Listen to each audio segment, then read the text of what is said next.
Stefan, Hey, welcome. Becca. Mosaic. Thank you. Thanks for having me. Of course. So just to give you everyone a quick introduction, this is Stefan. He's a product manager at Mozilla.ai. Thank you so much for carving out some time to join us and talk about open source AI stuff today. Yeah, absolutely. It's really great to be here, and thanks for putting this event together. Of course. So I guess we can kick things off. I want to just we're going to talk a little bit about a specific kind of initiative that you guys are working on over at Mozilla AI called Blueprints. Maybe we can start with just kind of like the backstory of like what led Mozilla AI to create the Blueprints initiative. Yeah, sure. So last year we spent quite a lot of time talking to developers, especially developers who were just getting started with AI and just starting to explore the space. And a common theme that kept coming up was that the space felt really overwhelming to most people. And people didn't really know which tools to use or trust, or how to get them working together nice and easily. And a lot of people were defaulting to using closed source models just because it felt kind of easier. So at Mozilla AI, we have a mission around making AI kind of trustworthy, accessible, open source. So with all this in mind, we basically started the Blueprints initiative as a community initiative to help developers get started prototyping with open source models and open source tools more easily, more quickly, and really to showcase the best of open source AI so that it becomes kind of like the default for developers who are starting out. That's awesome. That's perfect kind of like background for the next question I'm going to ask you, which is, what are blueprints? Yeah, sure. So blueprints are essentially flexible starter code solutions that are built in an opinionated way that help a user solve a specific use case. So each one is essentially a ready-to-run repo that you can kind of get started with in a couple lines of code. And they're all configured with open source models and open source tools. For example, we've got one around fine-tuning a speech-to-text model on common voice data. And we also kind of make a bit of an effort to try to make sure each of the blueprints come with some clear docs, like a working demo, and also like I think this one's quite important, a bit of context on the technical choices that were made while developing. So basically, someone can come to one, like a developer who's kind of new, try it out quickly, understand the trade-offs, and make a decision as to whether like the blueprint is actually right for the project that they're working on. And so far, we've mostly focused on making them like quite accessible. So where possible, we've also set them up in a way that you can run locally on most laptops, where you don't necessarily need a model API key or a powerful GPU to get started. That's awesome. And like on that note, who would you say that the Blueprints initiative is for? Yeah, so I would say like they're primarily built for developers who are just kind of starting in the AI space. Maybe they know how to code and they've kind of done some development on GitHub, etc. But they're a bit new to the space. They're not necessarily like ML experts. So the idea is that with the blueprints, they can kind of find something, get something running quickly, but while also learning a little bit about the tools and the design decisions along the way. That said, if you are if you are an experienced ML developer, this blueprints might be less useful, but it is a community-driven project. So if you are kind of one of those more experienced ML engineers, we'd really love you to kind of contribute and build your own blueprint to kind of showcase your work and showcase the best of kind of open source. And we've got a kind of a GitHub template that you can use to make that easy and so that we have kind of consistency across the different blueprints. That's great. Do you want to do a little show and tell here? Absolutely. I would love to. Let me share my screen.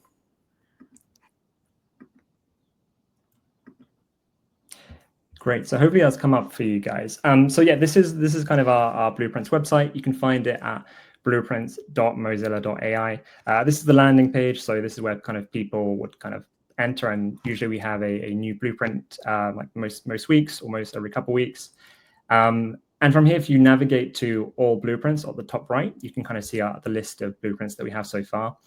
And we have 6 so far. Most of them we've developed ourselves to kind of see the ecosystem a little bit. And we got one as well that we developed in collaboration with Flower, this one on fine-tuning an LLM using federated AI, which is a cool one to check out. I'll just kind of give you guys a feel for kind of what like a specific one looks like in practice. So I'll just open up this create your own tailored podcast using a document blueprint. So basically this one is all around like having a blueprint where you can use open source models, open source tools to convert a document into a podcast featuring 2 speakers. As I kind of mentioned, we try to make a lot of these like a bit more accessible. So this one can be used without needing an external API or without using a GPU. We try and kind of highlight the tools that we use in each one. So here we're kind of showing like we've used Llama CPP, which was important for kind of CPU efficiency. We're using Kokoro, which we found was like a really nice open source model for text to speech. It's really small, works really well. And here we're using Streamlit for the kind of demo app, but we also often use Gradio as well. And what's also nice here is that you've got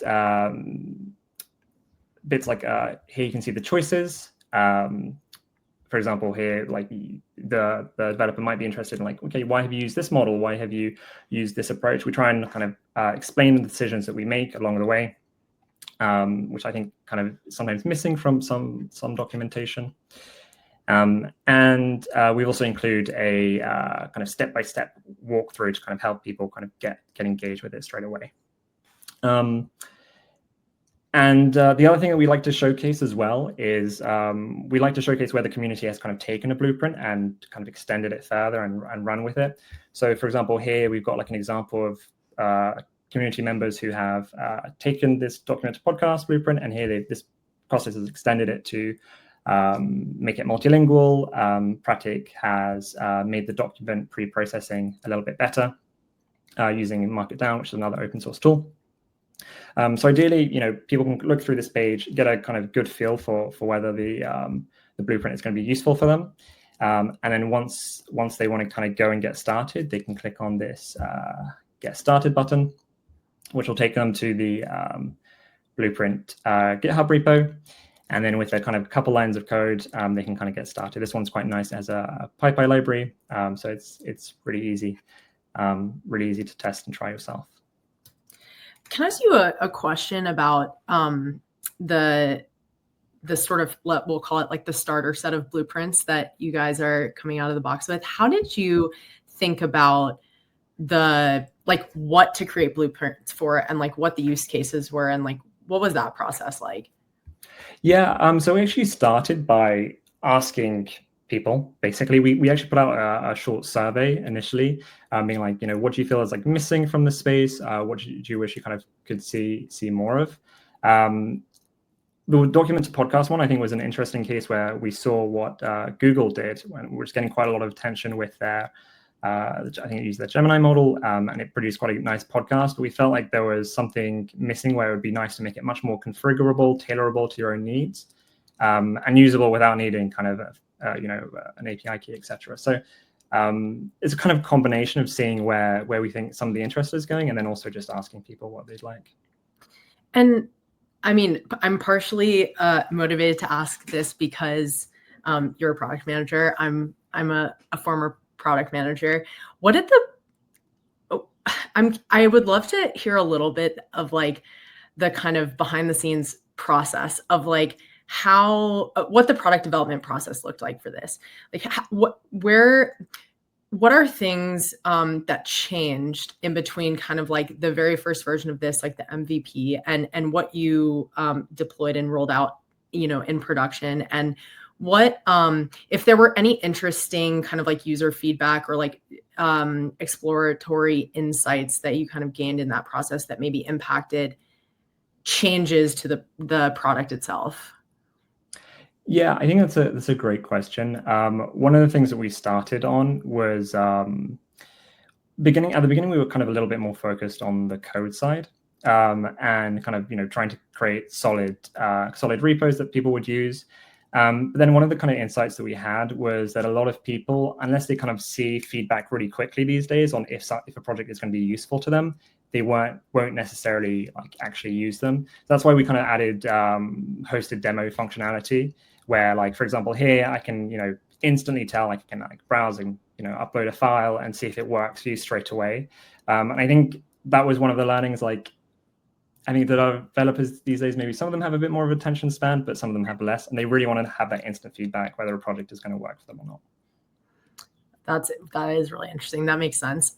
One of the reasons I also was really interested in asking you kind of like who this is for is I think that's one of the hardest things to get right in building something like this.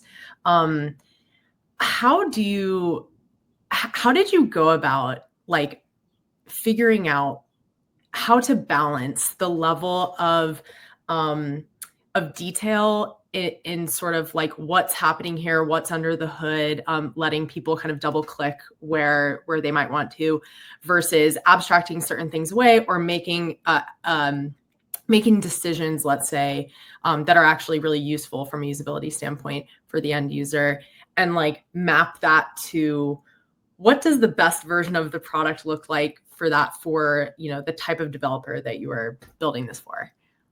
Yeah, it's a great question. And I think it's something that we kind of constantly tweak and adjust as we kind of test and learn things. I think with this project as well, because we want it to be kind of community driven, we also need to make sure that the kind of barrier of entry isn't too high.